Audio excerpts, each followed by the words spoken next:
ito po guys yung preparasyon natin guys sa ating cabinet guys. Ayan o, yan. Lilihain natin o. Yan, nililihan na natin na guys o. Yan. Tapos natin nilagyan ng epoxy. At ito guys, itong primer guys. Yan. Gas. Yan. Ganyan pag lagay ng gas guys. Gas. Yan o.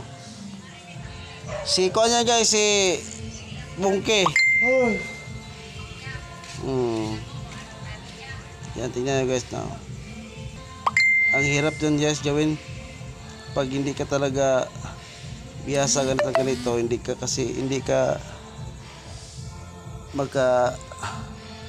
marunong ito. Yan guys, ang gwapo guys no. Wala pa yung asawa guys, single daddy.